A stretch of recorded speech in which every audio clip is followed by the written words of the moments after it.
Gandang araw po muli sa inyong lahat. Mga kapatid, unawain niyo po ito. Minsan, ang mga hawak-hawak natin ay ang ikasisira at ikasasawi natin. Don't forget that. Sometimes what we hold on to destroys us. Sometimes, letting go is better than holding on. Amen? Sa Ebanghelyo po, narinig natin ang kwento ng ating Panginoong Jesucristo tungkol sa mayamang tao at tungkol po sa pulubi na si Lazaro. Ang tanong, bakit yung mayaman siyang napunta sa impyerno? Habang yung mahirap, yung pulubi, si Lazaro, nakarating sa langit? Hindi po dinala sa impyerno ang mayaman dahil mayaman siya. Unawain niyo po yan. The rich man was brought to hell, not because he was rich. Hindi naman po kasalanan ang pagiging mayaman eh. Napahamak ang mayaman dahil hindi niya mabitawan ang kanyang sobrang daming yaman. Isipin niyo po ito. Sa dami-dami ng kayamanan itong tao, kahit isang barya lang, hindi man niya mabigyan yung pulubi, si Lazaro. Araw-araw niya dinadaanan sa harap ng kanyang tahanan. Umaapaw daw sa gana sa pagkain ang lamesa nitong mayaman. Pero tira-tira lang ang napupunta kay Lazaro. Malusog po itong mayaman. Pero hindi man niya maidala o matulungan si Lazaro sa doktor para mapagamot niya yung kanyang katawan na puno ng sugat. Oo, walang ginawang masama yung mayaman. Pero wala din siyang ginawang mabuti. At yun ang kasalanan niya. Kaya may katotohanan po ang minsan sinabi ni Santa Catalina. Saint Catherine taught us that attachment to riches blind the eye of the soul. Minsan, dahil sa pagnanais nating magkapera, nakakalimutan natin ang tunay na mahalaga.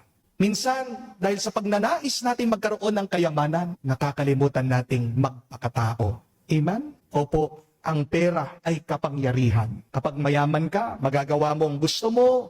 Minsan nga, mautusan mong ibang tao para gawin nila yung gusto mo. Pero, hindi ibig sabihin, marami kang pera, may lakas ka na para iligtas mo ang kaluluwa mo. Amen? Hindi naman po masama ang pera. Pero kapag minamahal mo na ang pera ng sobra-sobra, ikaw ay nakakulong na. Tandaan po natin mga kapatid, merong mga tao sobrang dami ng pera, pero kulang sila sa kapayapaan. Merong mga tao sobrang laki ng kanilang mga bahay, pero ang puso nila maliliit. Merong mga tao mamahalin ang kanilang mga sasakyan. Pero tingnan mo, yung mga relasyon nila, yung kanilang mga ugnayan, wasak. Ang pera, kapag mali ang pagkahawak, nagiging rehas, nagiging kulungan. Alam niyo po kung anong tunay na bilangguan? Hindi po yung rehas na bakal, kundi ang isang pusong hindi marunong magbigay. Ang tunay na bilangguan, hindi po yung vault sa bangko, kundi ang isang pusong sarado sa awa. Ang mayaman po sa Ebanghelyo, hindi naman po siya nakakulong sa bahay niya eh. Malaya siyang nakakaalis. Pero sa totoo lang, nakakulong siya sa kanyang sarili. Dahil sa higpit niya sa pagkahawak sa kanyang pera at kayamanan. At samantalang hawak na niya ang lahat, wala naman siya talagang tunay na hawak bandang huli. Napansin niyo, noong nandun siya sa impyerno, wala nang binabanggit tungkol dun sa sagana niyang pagkain. Wala na siyang hawak-hawak na pera. Kahit tubig lang, nagmamakaawa siya. Humihingi siya kay Abraham. Kaya totoo yung kasabihan, hindi mo madadala sa susunod na buhay ang iyong kayamanan. Amen? Kaya ang ganda po nung turo ni San Antonio. Sabi po niya, the greedy man is not really rich, but poor. He does not control his money, but is controlled by it. He does not possess his wealth, but is possessed by it. The rich man may have many things, yet for him, it is all too little. Mahirap ka talaga, kapatid, kapag hindi ka malaya, kapag nakakulong ka sa pagnanasa mo magkaroon ng sobrang dami ng pera. Mahirap ka talaga, kapatid, kung wala sa iyo ang mga tunay na mahalaga sa buhay. Ang tunay na mahalaga ay mahalaga sa Diyos. Yan ang magmahal, ang tumulong, ang magbahagi. Kaya maging babala po sana sa atin ito. Huwag mong gawing Diyos ang pera mo. Amen? Do not let your gold become your God.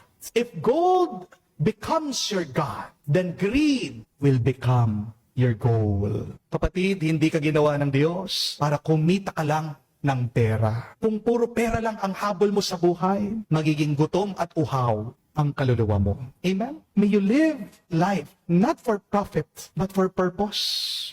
Because purpose is strength. While desire for profit will bring stress. Amen?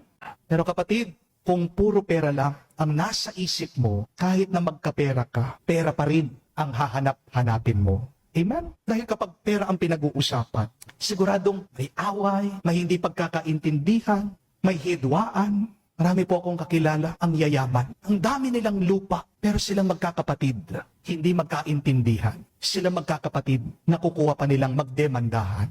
We should learn once again, life is more than acquiring money. Amen? Ang buhay, higit yan sa paghahanap ng pera. Kung gusto mong maging payapa ang kaluluwa mo, kapatid, ito po ang tandaan niyo. Itong unawain niyo, ang pera, gamit lang. Huwag kang magpapagamit sa pera. Gamitin mo ang pera para sa iyong layunin. Gamitin mo ang pera para paglingkuran ng Diyos, para mahalin mo ang iyong kapwa. Sinasabi ko sa iyo, kapatid, magiging masaya ka at mapupuno ng biyaya ang iyong loob. Amen? Money is just a tool to fulfill a purpose. Do not make money the goal of your life. If you understand this, then your soul will not be disturbed even if you have a lack of money. Kaya gawin po natin, katulong lang ang pera. Huwag mong gagawing boss ang pera. Remember, money is a good servant, but it is a terrible master. Ngayon pong araw, gandang tanungin din ng ating mga sarili. Ano ang hindi ko mabitawan? Pagnanais na magkapera, ang pagnanasang magkaroon ng posisyon, hindi mo mabitawan, hinahabol mo yung lupa, bahay, sasakyan, pero kang dinanais na bagong gadget, kagamitan, baka ang totoo, hindi mo mabitawan ang ego mo. Kapatid, mas mabuti pang mawalan ng pera kaysa sa mawalan ka ng puso. Amen? Mas mabuti pang mawalan ka ng yaman kaysa sa mawala ang langit sa iyo. Dahil sa huli, ang mahalaga ay hindi naman yung dami ng hawak mo. Ang pinakamahalaga, bandang huli, kapag ikaw ay hinuhusga ng Diyos, ay kung gaano karami ang binahagi mo, ang binigay mo. Amen? Mga kapatid, po masyadong mahigpit ang kapit sa pera. Masakit yan. Nakakapagod yan. Mabigat yan. Pero mas higpitan mo pa ang kapit mo sa Diyos. Dahil ang Diyos lang ang magbibigay sa iyo ng buhay, ng tuwa at ng kaligtasan ngayon at magpakailanman.